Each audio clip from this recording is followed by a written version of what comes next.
Oh, baka magalit kayo kay Mayor Isko Moreno ha. Hindi po si Mayor Isko Moreno ang magrarally bukas.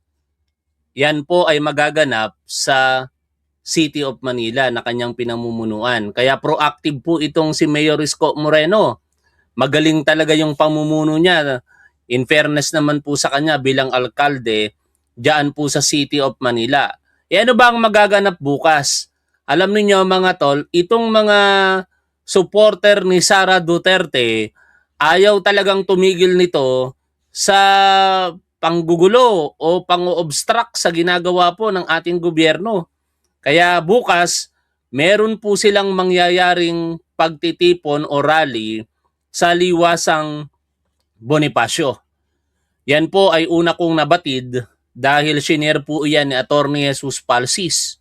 Kaya hinanap ko yung origin ng information.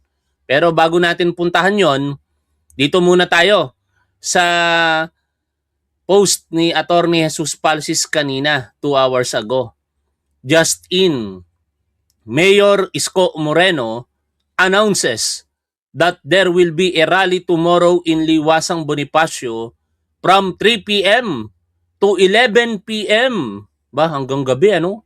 The rally is an interfaith rally against corruption by the United People's Initiative. Sino ba itong UPI na ito? DDS group po ito sa pamumuno ni Romeo Pocis. Kaya ang tanong ni Atty. Jesus Palsis, dudumugin ba or lalangawin? Hindi po ito rally ng Iglesia ni Cristo, mga tol. Ha? Kung ang pagbabasihan po natin ay ang post ni Atty. Jesus Palsis. I do not know kung magpa-participate dito ang INC.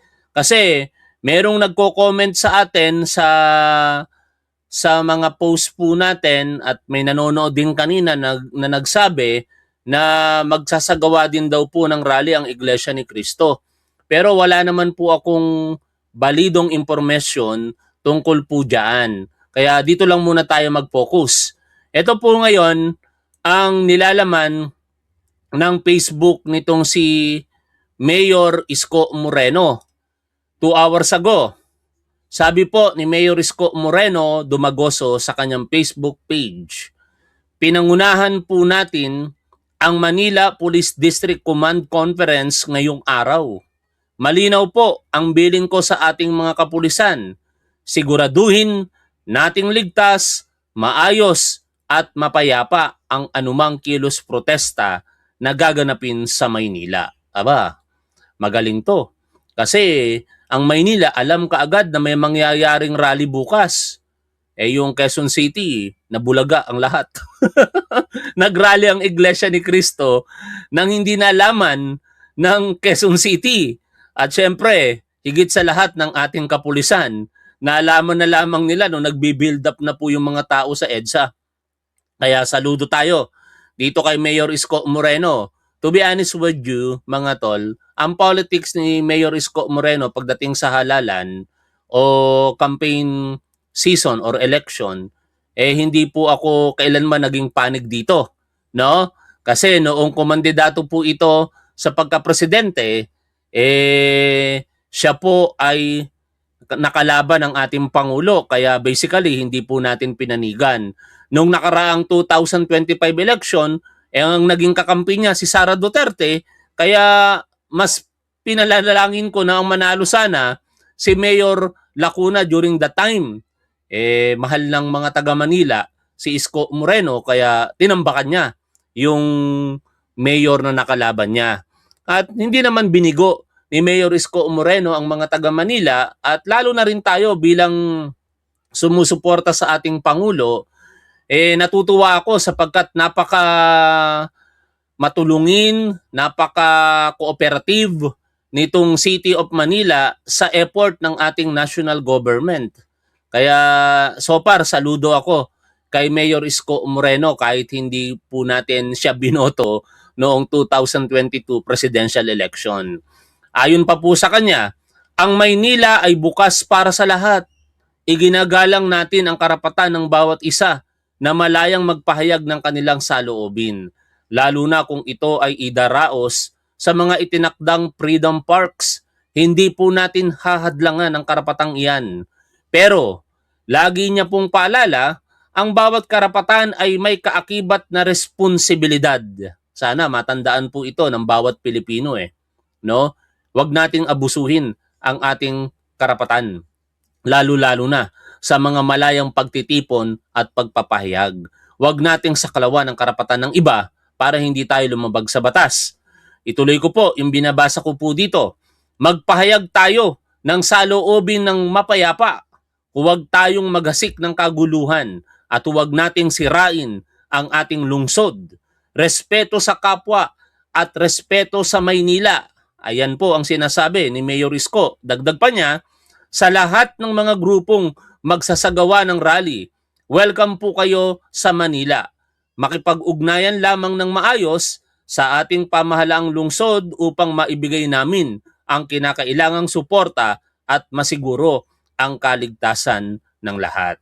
O yan po maganda po ito, proactive ang approach ni Mayor Isko Moreno saka inanunsyo niya. Kaya makakapaghanda ang lahat po ng sektor ng ating lipunan diyan partikular sa Manila. Tingnan natin kung yan ay mag-accumulate ng talagang mga dadalo dyan, kung dadami ba sila. Kaya balikan natin yung tanong ni Atty. Jesus Palsis, dudumugin ba or lalangawin? Malalaman natin yan bukas. At ito po yung naging command conference kanina sa Manila Police District sa pangunguna ni Mayor Isko Moreno. Pakinggan po natin sila mga tol. Ladies and gentlemen, welcome to our regular command conference. And first things first, I would like to thank each and every one of you on behalf of the people of Manila. Keeping but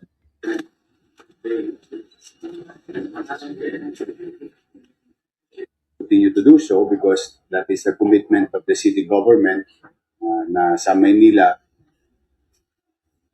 in our own little way, makapagbigay tayo ng isang maaliwalas at panatag na pamumuhay sa ating lungsod. Despite the economic challenges, medyo naitatawid natin pare-pareho. And that's the most important part.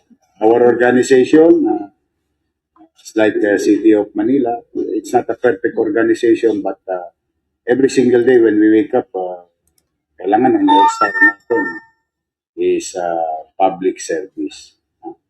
But for now, I'm through the leadership of General Santiago and the Vice Mayor here, and the people of Manila would like to thank each and every one of you with regard to your sacrifices, extra mile effort in your respective AOR or offices.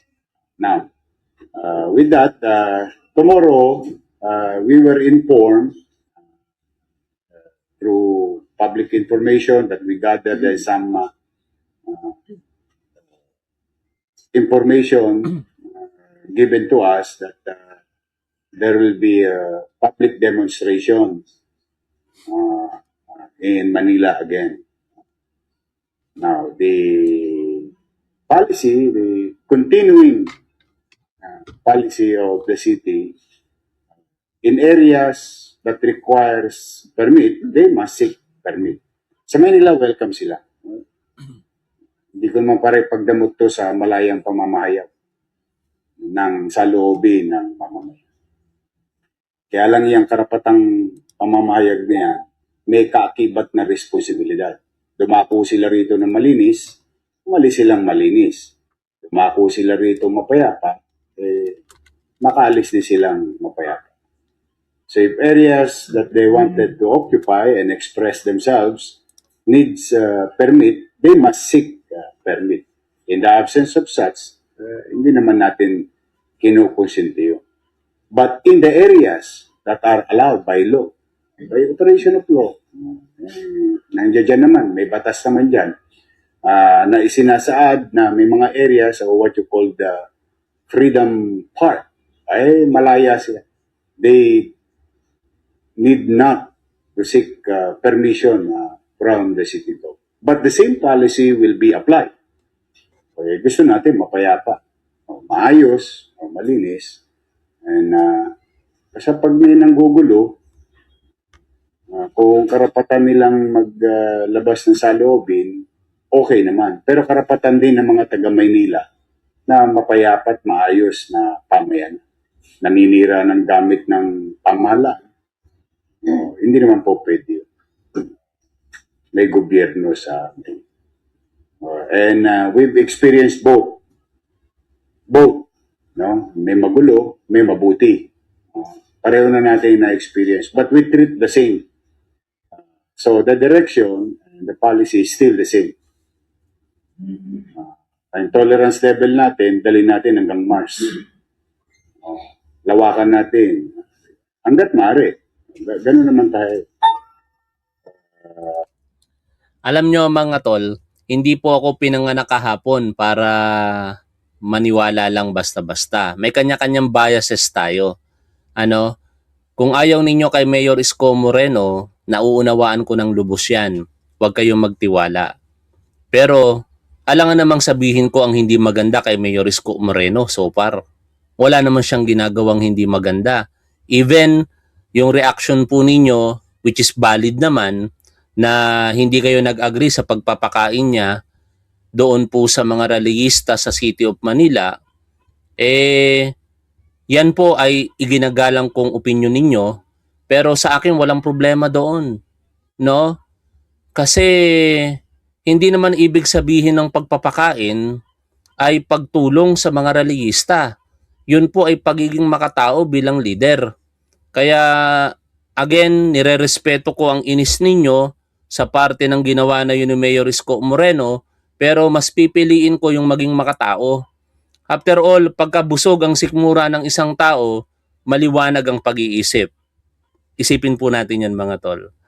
Pag tayo po'y gutom, mainitin po ang ulo natin.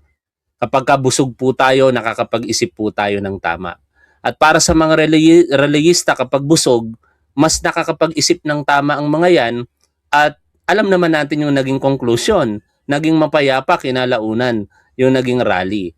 Mas tinitingnan ko lamang yung positibo sa mga bagay-bagay kaysa tingnan ko ang negatibo mga tol. Kasi wala naman tayong mapapala. Magalit tayo kay Mayor Isko Moreno, siya pa rin naman ang City of Manila Mayor. At wala namang masamang tinapay so far na ipinapakita si Mayor Isko kay Pangulong Bongbong Marcos. Pero maging mapagmatsyag tayo. Saka kung sa tingin nyo ba mga tol, naiisip nyo yung bagay na yan, hindi yan naiisip ni Pangulong Bongbong Marcos. No? Higit na mas marunong sa atin si Pangulong Bongbong Marcos.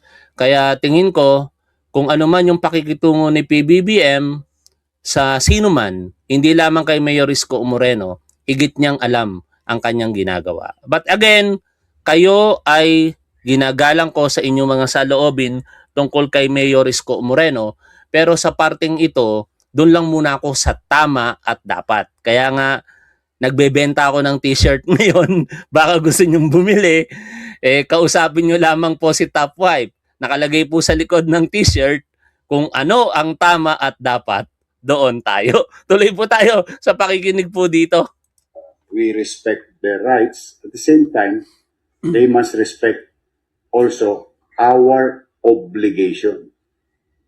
Okay? Because you, men and women, uniformed personnel, and we, through the mandate given to us by the people, we must give what is due to the community. Especially, I think some of you knows this also. I am obligated. Saka, to be honest with you mga tol, sino ba ang nagbigay ng pagkain? Sino? Pakisagot nyo nga kung alam niyo kung sino ang nagbigay ng pagkain. Kasi sa nakita ko, City Social Welfare Development Office. Alam nyo po ba ang ibig sabihin nun? National government po iyon.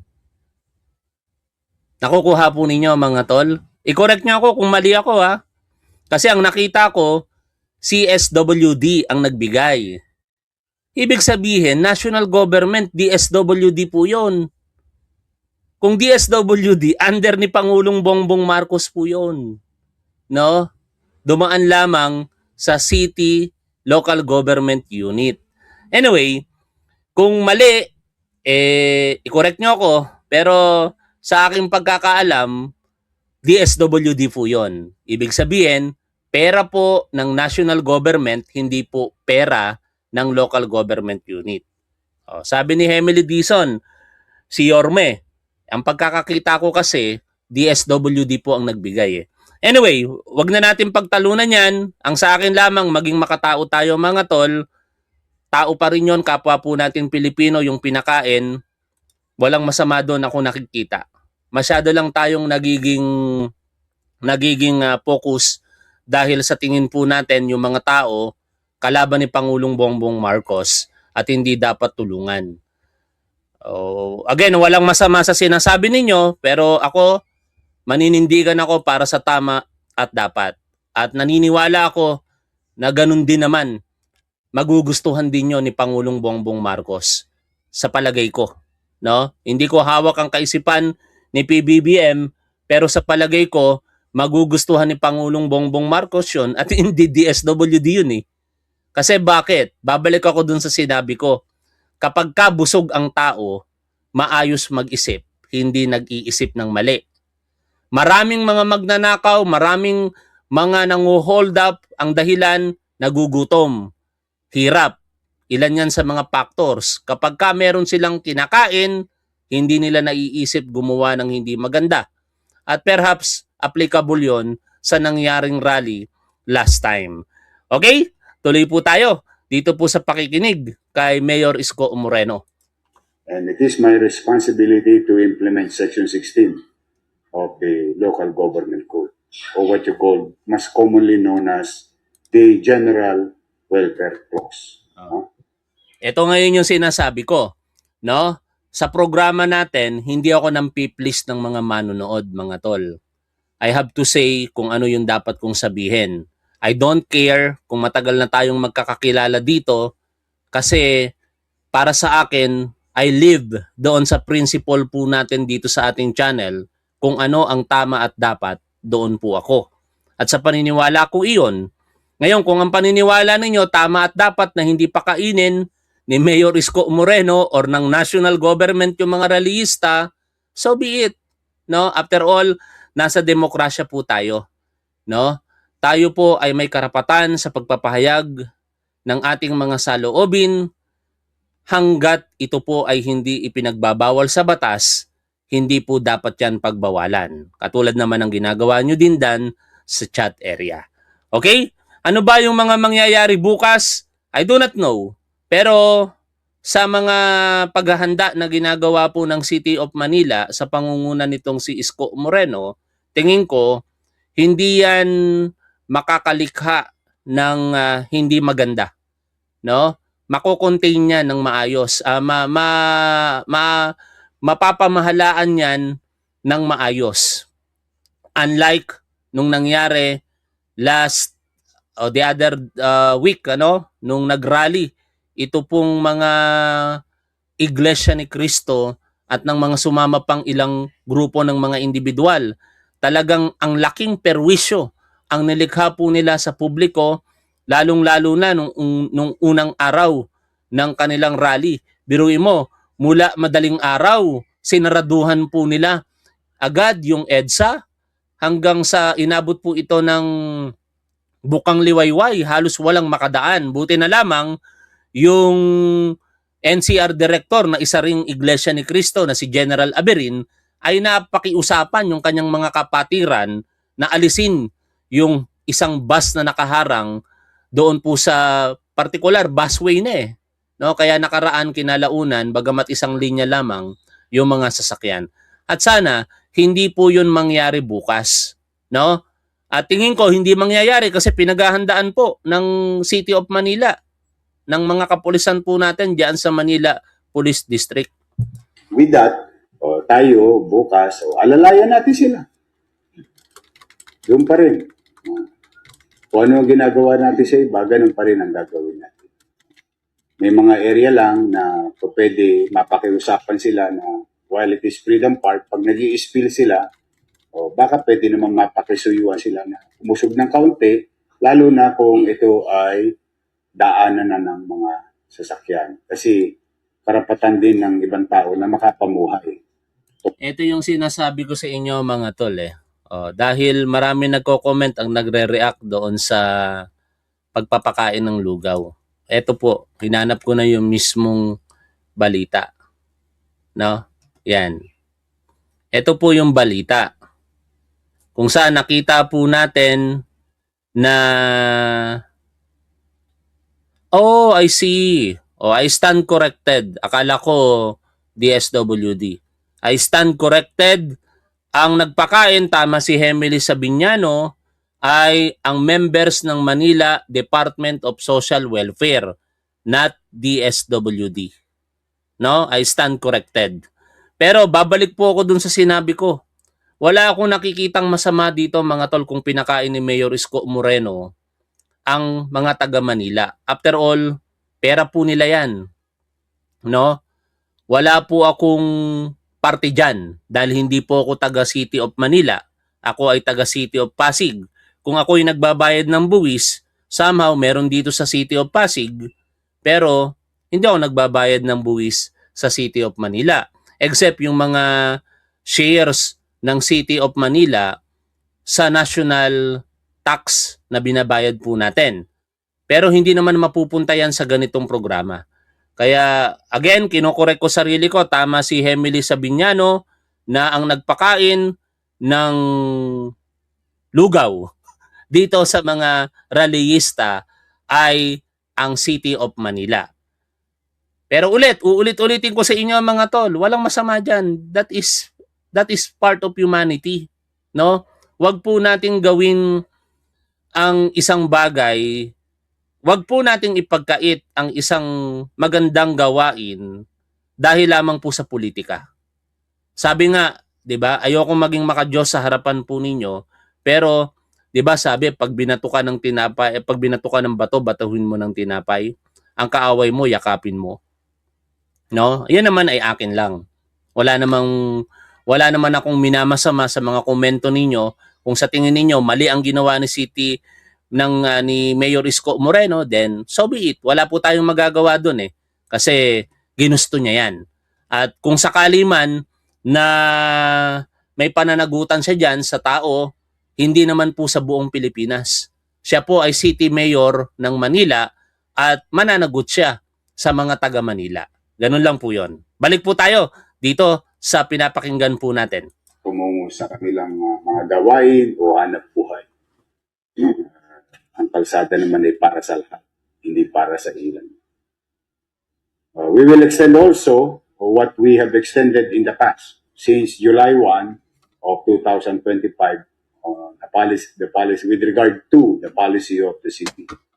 We will send MDRRMO, we will send MTPB, we will send our doctors and our medical team, and all other available. May tanong, saan napalagay si Attorney Abalos bilang cabinet members ng admin? Siya po ay inappoint bilang cabinet secretary.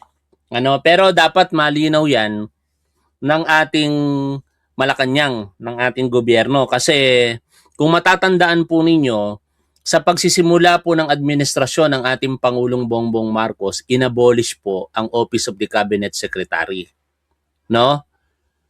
Although, tingin ko naman, kaya inappoint dyan si Attorney Benhur Abalos bilang Cabinet Secretary, nireactivate po yan. Ganun lang naman yan. After all, that is executive order lang naman ang gagawin ng ating Pangulo dyan. Bakit ko ngayon minimension yan? Kasi ginagamit ngayon yan ni Harry Roque na argumento sa kanyang Facebook page. No? Nire-raise niya na go secretary daw nitong si Secretary Benhur Abalos. O may tatanga-tangang DDS na naman, nagtatanong kung magkano, maliit na lang ngayon kasi umunti na yung views natin. Pero eto, no? Ang tatangan nyo talaga mga DDS. Nood kayo ng nood sa akin tapos magrereklamo kayo na bayaran ako. Eto nga eh. 'Di ba? O tingnan nyo, $9,656 in 28 days. O liliit na ng liliit yan kasi kumukonti na yung views natin. At liliit pa yan kung hindi na kayo mga nanonood, mga tanga. Nood pa kayo ng nood sa akin. Hindi nyo ba nakikita yan? $9,656. Magkano yan? Approximately mga nasa 400 to 500,000 pesos yan minus tax. Kaya para hindi nyo ako matulungan sa pagtanggap ng bayad, huwag kayong manood sa akin mga tanga. No? Pero salamat sa katangahan ninyo dahil nood kayo ng nood sa akin, tingin ko ngayong July, aabot pa rin yan ng $2,000. Magkano yon? Nasa 100,000 pesos pa rin yon. Kaya nga, kung gusto nyo talagang tumigil ako dito sa ginagawa ko, mga tangang DDS, huwag kayong manood sa akin. Pero kung gusto nyo magpatuloy ako sa ginagawa ko, magtawag pa kayo ng mga kapwa nyo tanga na manood dito. Para dumami naman yung mga tangang DDS na nanonood kay Top 1. Ilang piraso lang kayo eh. Pero maraming mga matatalinong nanonood kay Top 1. Pasensya na kayo mga tol, tatanungin ko lang ang mga manonood natin. Top 1 ang pinanonood ninyo. Kaya dapat top 1 din kayo mag-isip. Kung kayo'y top 1 mag-isip, mag-comment po kayo ng 1. Kung kayo'y mga tatanga-tangang DDS, mag-comment po kayo ng 2. Ulitin ko lamang po ang tanong natin. Kung kayo'y top 1 mag-isip, mag-comment po kayo ng 1. Kung kayo'y mga tatanga-tangang DDS, comment 2. Ganun lang po kasimple yun. Tuloy po tayo sa pakikinig habang tinitingnan ko ang mga matatalinong manonood po natin dito sa ating programa. Resources by the city government. Tubig, yun dati na natin ginagawa. Wala man tayong pinipili. Basta yun ang policy natin. Tingnan nyo, hindi kayo makapag-comment ng 2. May nanonood na DDS dito, be proud. No? Mga DDS kayo, ayaw nyo maging proud. Dapat nagko-comment yung mga tatanga-tangang DDS ng 2. Pero salamat sa mga matatalinong manonood ni Top 1. Katulad kanina, kinorek ako. Di ba? Sabi ni Emily Sabiñano, taga City of Manila. Kasi dito, hindi mga uto-uto yung mga manonood natin. Kapag alam nilang mali yung aking nasasabi, ikokorek ako ng mga manonood natin. And ako naman, hindi naman po ako katulad ng mga tatanga-tangang DDS o ng mga DDS na ayaw magpakorek. Pag mali, aminin po nating mali tayo. Salamat kay Emily Sabiñano at sa mga nagsabi pa dyan na City of Manila ang nagpakain ng lugaw. Di ba? Balik po tayo dito. Hindi na natin mapakinggan ng maayos si Mayor Isko Moreno, pero ang sinasabi niya lang naman dyan, paghahanda mga tol. Paano nila masisigurado na mapayapa ang magiging rally bukas? At malamang baka magpakain muli ng lugaw si Mayor Isko Moreno. At sa akin walang masama doon mga tol. After all, hindi ako apektado dyan kasi hindi ako nagbabayad ng buwis. Dapat kung meron nang magreklamo dyan mga tol, mga taga City of Manila. Oy, Mayor Isko Moreno, nagbabayad kami ng buwis dito sa City of Manila. Nagbabayad kami ng amilyar. Bahay at lupa, lupa, binabayaran namin ng amilyar. Tapos ipapakain mo lang sa mga reliyista na lumalaban sa gobyerno. Sila yung magrereklamo dyan. Pero tayo, mag-o-observe lang. Pero hindi rin naman tayo dapat pigilan sa mga saloobin po natin. Kaya sabihin nyo lamang, i-express nyo lamang inyong disappointment kung sa tingin ninyo, hindi dapat pinapakain ng lugaw itong mga reliyista na ito. Baka gusto nyo naman pakainin sila ng Jollibee. Joke lang ha. Anyway mga tol, yan po ang magiging kaganapan bukas. Inaasahan po natin yan na dadagsain ng mga langaw. Dadagsain ng mga langaw. Asar na naman ng mga DDS sa akin eh. Nood kasi kayo ng nood sa akin, imbis na hindi ako nangaasar dito eh. Alam niyo mga Duterte supporter, kung hindi lang kayo nagpapakita diyan sa chat area, hindi naman ako magkakaganito dito, no? Binibigyan niyo pa ako ng panahon para mapahaba pa yung programa natin eh. Kasi habang nangaasar ako, nadadagdagan sa oras yun. Alam niyo naman, ang live stream ni Top 1 usually tumatagal lamang ng more than 30 minutes. Kaya with that, maraming salamat sa inyong lahat mga tol. Bumili kayo ng t-shirt ni Top 1, makipag-coordinate na lamang po kayo kay Top Wife sa kanyang messenger. Maraming salamat. Lagi po nating tandaan kung ano ang tama at dapat doon po tayo. Keep safe. See you always. Bye for now mga tol.